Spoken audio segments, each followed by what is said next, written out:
Teoloyuquenses, donde te enteras primero.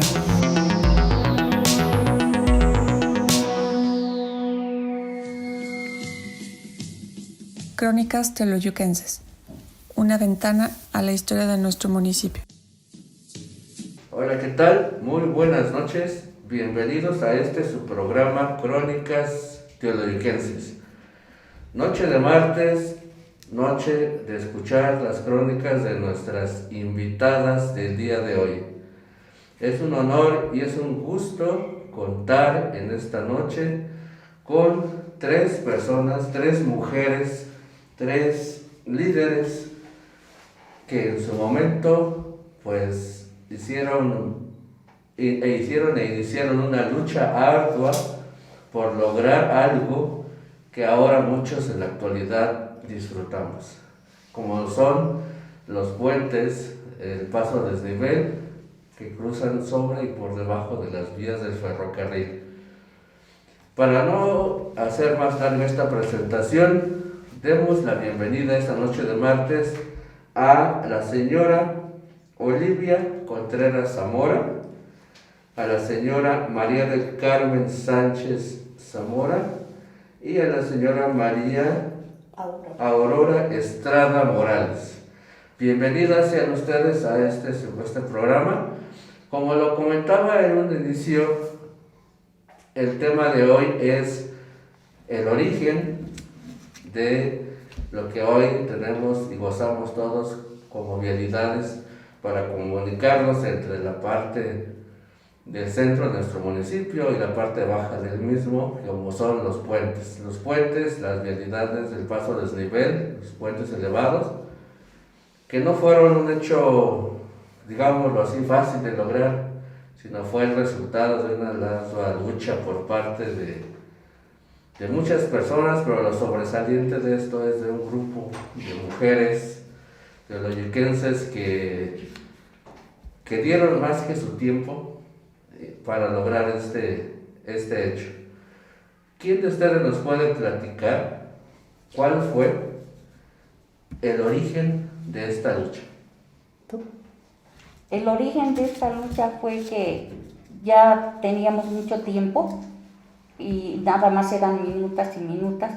Las autoridades de ferrocarriles solamente engañaban tanto al ayuntamiento como a nosotros. Entonces, siendo secretario el señor Felipe Martínez Cruz y Antonio Pineda y otras personas que están aquí, sus firmas, y todo, hicieron este escrito al gobernador. Entonces ya de esto empezaron ya las minutas, pero ya era más fluido, más todo. Y después de esto, cuando don Felipe le nació el que iba a ser presidente municipal, él nos dijo que teníamos que hacer un comité para que tuviera fuerza.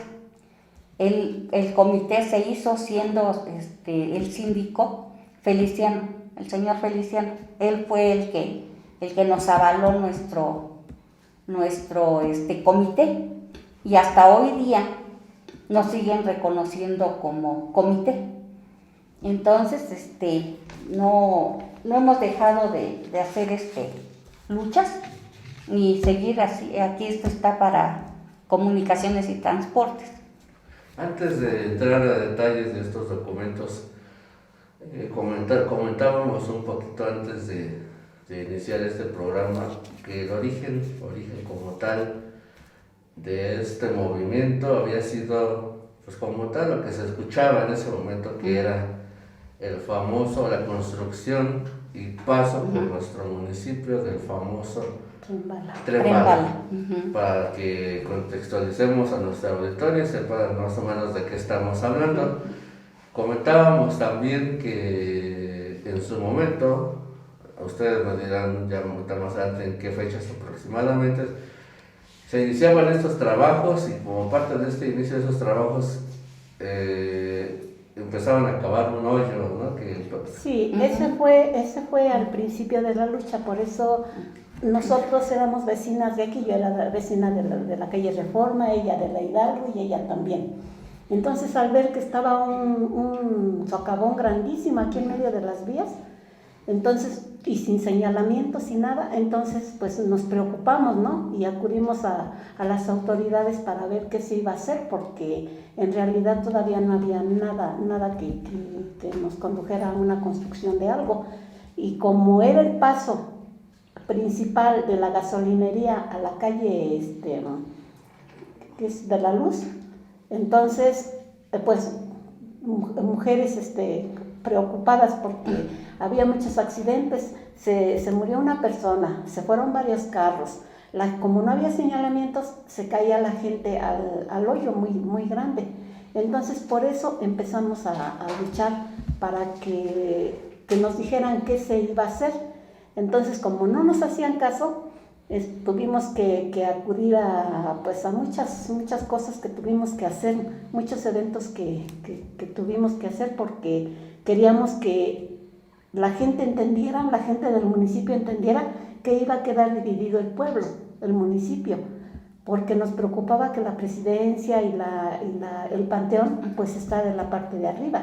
Las escuelas e iglesias pues ya no es tan apremiante para los barrios de abajo, pero aún así tenían que pasar. Por ejemplo, alguien se muere y las tradiciones y costumbres del municipio tenían que pasar con el cortejo fúnebre, porque todavía es un pueblo y todavía tenemos esas tradiciones. ¿Cómo iban a pasar si iban a enmayar la vía? Entonces, por eso fue que empezamos a luchar, y contra todos, porque no solamente con ferrocarriles ni con el gobierno del estado, fue con los mismos ciudadanos que no nos querían apoyar porque no creían lo que iba a pasar.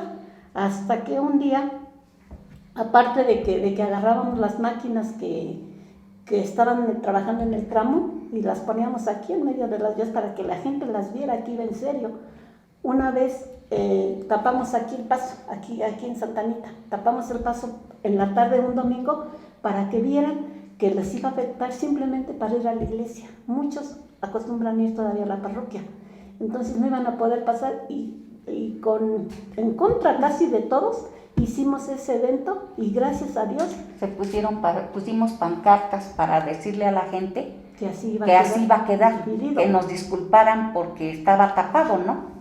Pero pues sí, no tardó mucho para que la gente nos empezara a apoyar.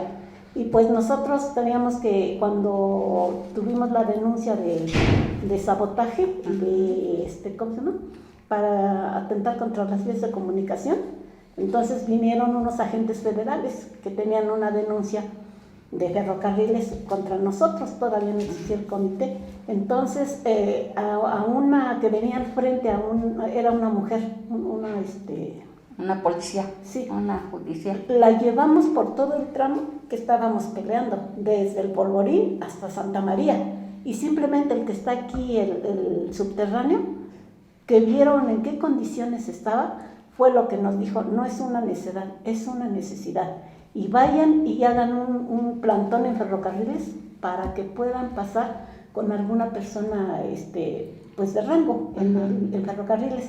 Y entonces nosotros las tres tuvimos que pagar camiones para llevar a la gente para que nos apoyaran en ferrocarriles. Solamente así pudimos entrar con el director de ferrocarriles y plantearle todo lo que estábamos pasando, porque iban a pasar, y decía que era zona federal, sí, pero antes de que era zona federal fue Teoloyucan, empezó Teoloyucan, inclusive hasta nos prestaron las escrituras del pueblo para demostrarles que mucho antes que existían las vías ya existía el municipio de Teoloyucan.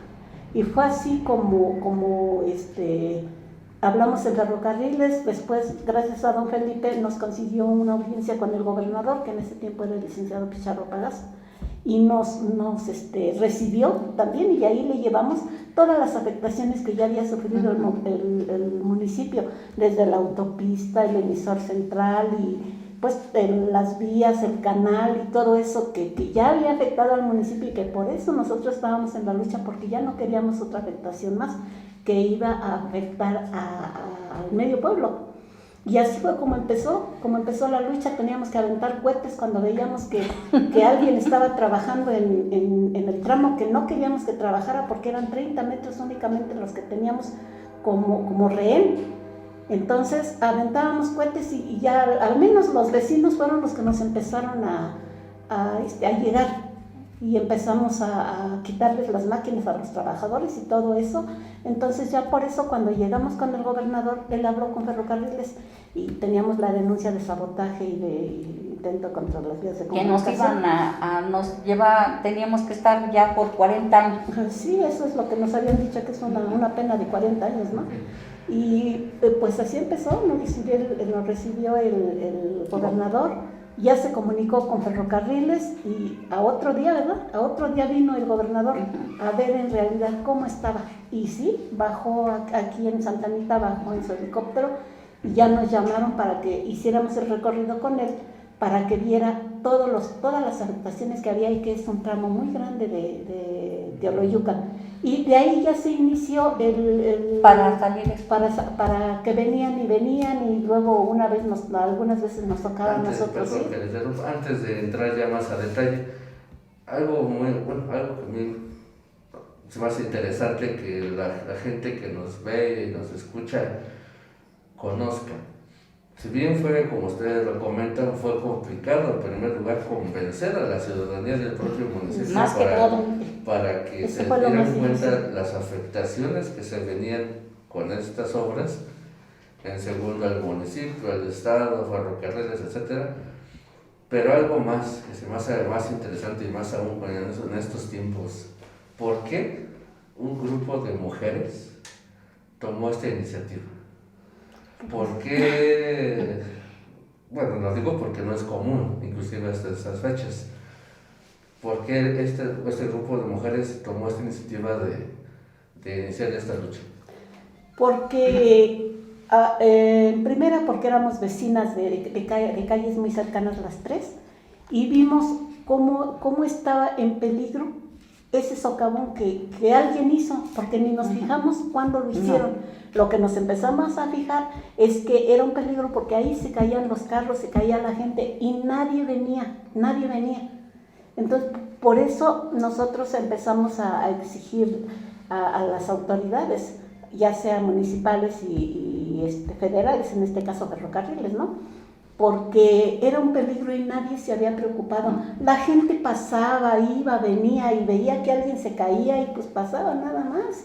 Pero nadie se preocupó por ver que ese hoyo era el intento de dividir al pueblo, porque así lo vimos nosotros, como un intento de dividir al pueblo, y nadie se había fijado. Y alguna gente ni creía que fueran el Mayar, porque nosotros lo que nos preocupaba y en ese tiempo ocupaba que a la gente le queríamos hacer entender que íbamos a quedar divididos. Por ejemplo, ella y yo que vivíamos de aquel lado no había tanto problema, porque pues total, se divide el pueblo y ella sí, porque ella vivía aquí en la Corona, entonces pues ella era una de las más preocupadas. Ya después empezaron a ayudarnos, por ejemplo la señora, ¿cómo se llama la mamá de Roberto Lisiaga? La señora Imelda Álvarez, y fueron la esposa de Lorenzo. La señora María, pero ella ya fue después. Ella ya fue después. ¿Qué pasa? Es casa de doña Chuy Navarro. Sí, doña Chuy Navarro. Aparte también se luchó mucho porque nos habían quitado historia de quitarnos el monumento que nos habían puesto en medio de las vías y trasladarla al borde del canal, y luego quitarnos nuestra estación de ferrocarril, que era histórica. Era histórica porque ahí siempre llegaban los trenes, llegaban valijas, correo. La gente vendía. Entonces nos quitaron historia del pueblo, nos las quitaron rotundamente porque nunca nos cumplieron con volvernos a hacer una rehabilitación de la estación de ferrocarril. ¿Esta estación de ferrocarril la quitaron? Sí, fue ocasionada por el paso del tren. Sí, junto con el monumento que lo empezaron a trasladar allá. Estaba en medio de Porque la- sí tú recuerdas el monumento que Sí. estaba en medio de las El vías. obelisco que estaba Sí, primero. porque esa, como dice Mari, es la historia que nos robaron, porque ahí se firmaron los tratados. Entonces, es una historia realmente que nos robaron. Y nadie se fijaba, nadie, hasta que nosotros empezamos a pelear esto, fue como poco a poco se fue dando cuenta la gente que de verdad era una necesidad. Ya pues a raíz de eso pues ya vinieron las autoridades de ferrocarriles, del gobierno del estado, del municipio y nosotros, y por eso fue que llegamos a la firma del convenio, que muchas cosas Todavía no no se han cumplido. 3 puentes faltan por hacerse. Ahora, antes de llegar a esa parte, una vez que logra la audiencia con el gobernador y el gobernador pone atención a esta problemática y nos visita, ¿qué sucede? Cuando llegamos a Toluca a platicar con el gobernador, que le llevamos, como dije antes, todas las afectaciones que ya había sufrido el municipio, En un mapa. en una maqueta, llevamos todas las afectaciones. Entonces él pues sí vimos que le tomó mucho interés, porque al momento que se comunicó con Ferrocarriles, pues nosotros dijimos sí, ya va en serio, ¿no? Entonces nos dijo que fuimos un jueves porque eran las audiencias públicas en Toluca, y fuimos y sí nos recibió, platicamos y nos dijo que venía a otro día, pero que no le avisáramos a nadie porque él no tenía tiempo de quedarse mucho rato con nosotros. Sí, no se preocupe, pero nosotros llegando al pueblo empezamos alguien nos prestó una camioneta, le pusimos un altavoz. Don Federico Stempler. Ah, sí. Don Federico nos apoyaba y era el único señor Sí, que nos apoyaba, porque él tenía una camionetita pick-up. Entonces nosotras íbamos con el altavoz, porque llevábamos altavoces en todos los barrios de acá abajo, íbamos diciéndoles que los puentes y que esto, y que iba a quedar dividido el pueblo y todo. Y el Señor nos apoyaba porque pues nosotras dos teníamos hijos. Ella pues no, pero nosotros sí. Entonces el Señor iba con nosotros y echábamos a los chamacos. Sí, a los niños. A los chamacos iban ahí porque, pues, ¿a dónde los dejábamos? Entonces, el señor Federico, único hombre y primer hombre que nos apoyó en esta lucha tan grande. Yo no sé si viva o ya no viva el Señor, pero gracias a ese Señor nos apoyó muchísimo. Y anduvimos voceando por todos los barrios. De acá abajo. Y a otro día que llegaron las autoridades ferrocarriles y del gobierno del estado, estaba lleno todo aquí. Lleno, después de que, porque cerramos el domingo y el jurídico de vías férreas vino el lunes. Y él nos dijo que íbamos a hacer el recorrido con él y todo eso. Pero él vino y él hizo el recorrido en un armón, ¿se acuerdan? Sí. Hizo el recorrido y dijo, ya no vamos a ir al recorrido, ya lo hice. Y entonces igual le hablaban a la gente, ¿te acuerdas que le decía? No, y que miren que vamos a seguir con los trabajos y que todo eso. Y la gente, sí, bravo, que quién sabe qué, le dije, y yo sí. Dije, ya se dieron cuenta de lo que el Señor les está diciendo, que va a seguir con los trabajos de la vía, de unir la vía, no de nosotros, no de los puentes. Entonces dije, entonces ya la gente gritaba, no, pero mientras, como ellos tienen mucha astucia para hablar, envolvían a la gente bien, y ya de ese día dependía que unieran la vía, pero no se esperaban que hubiera tanta gente, y que en este caso yo le entendía a don Felipe a la perfección, lo que él cuando me hacía alguna seña o algo, nosotros ya nos conocíamos. Entonces, pues era el padre de mis hijos, ¿cómo no lo iba a conocer? Entonces, pues, rapidito yo le agarraba la onda, que ahí estábamos mal, o que ahí estábamos bien, o que le subiera, o que le bajara, y todo eso, sí. Perdón que interrumpa, o sea que desde un inicio venían simplemente como a calmar las aguas, sí, para que exactamente, pudieran, sí, vamos a hacer, pero vamos. A ellos esos 30 metros eran vitales, sí, porque si nos unían esos 30 metros ya pasaba. Y posterior a esto, ¿cuál fue el siguiente paso trascendente para que, pues digamos, no continuara eso que se comprometieron ellos a no seguir ningún trabajo en el tramo de Teoloyucan, o sea, lo que es el Polvorín hasta Santa María, ¿verdad? Sí. Era ya una minuta que por ahí está, ellos se comprometieron por escrito a no hacer ya ningún trabajo hasta que no empezaran los puentes. Una vez que nos empezaron la construcción de los puentes, porque ellos alegaban que Ferrocarriles no se dedican a construir, que por eso ellos no nos podían hacer puentes, pues lo sentimos, pero no les damos 30 metros. Si no empiezan ustedes los trabajos que veamos que va en serio, entonces no les vamos a dejar sus 30 metros. Por eso ya agilizaron la firma del convenio, porque no soltábamos esos 30 metros y cada vez que veíamos a gente extraña, empezábamos las 3 a echar cohetes y la gente ya sabía porque ya nos apoyaba un poco más. Y a tocar las campanas. Ya, sí, tocábamos Pero las campanas. fue también una llamada de atención del señor gobernador hacia la Secretaría de Comunicaciones y Transportes y había sobre el ferrocarril para que se realizaran los convenios y no se hicieran caso a nuestras peticiones, porque si no, el pueblo se le iba a echar encima. Sí, definitivamente fue complicado ese inicio. Muy complicado. ¿Y en qué momento fue, o cómo fue más bien, que estas amenazas, porque fue una amenaza el hecho de haberles dicho que existía una pena de cárcel para ustedes, que Pues sí, estaban como líderes de este movimiento al obstruir la ejecución de unas vías de comunicación. de alguna vía de comunicación federal? ¿Qué fue lo que los mantuvo firmes? ¿Cómo lograron darle vuelta a esta situación? ¿Qué continuó después? Pues, a ver, yo sí le quiero comentar esto porque fue una anécdota hermosa, hermosa, hermosa. Cuando nos llevaron allá, entonces yo me di cuenta que es muy diferente cuando ya está uno con la autoridad competente. Que porque todos los que vienen, no, y que esto y que el otro, y todos lo regañan a uno, los asustan y todo eso.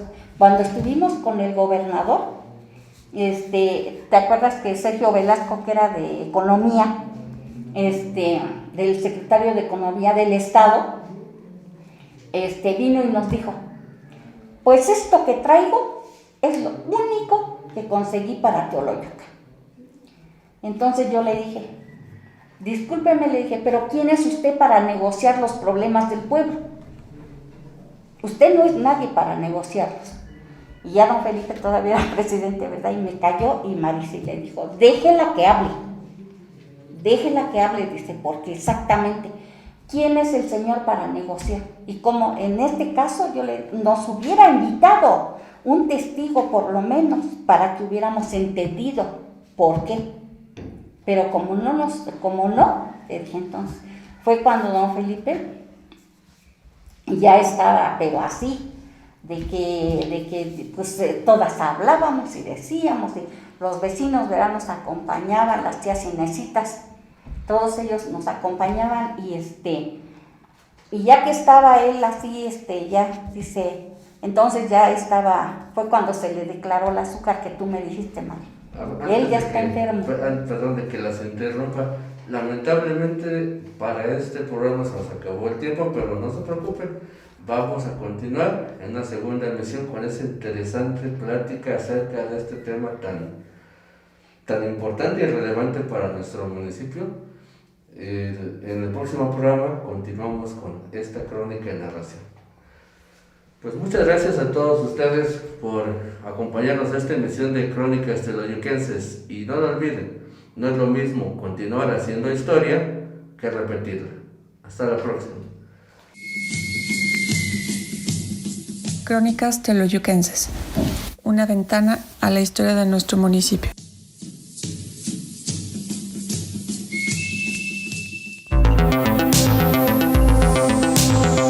Teoloyuquenses, donde te enteras primero.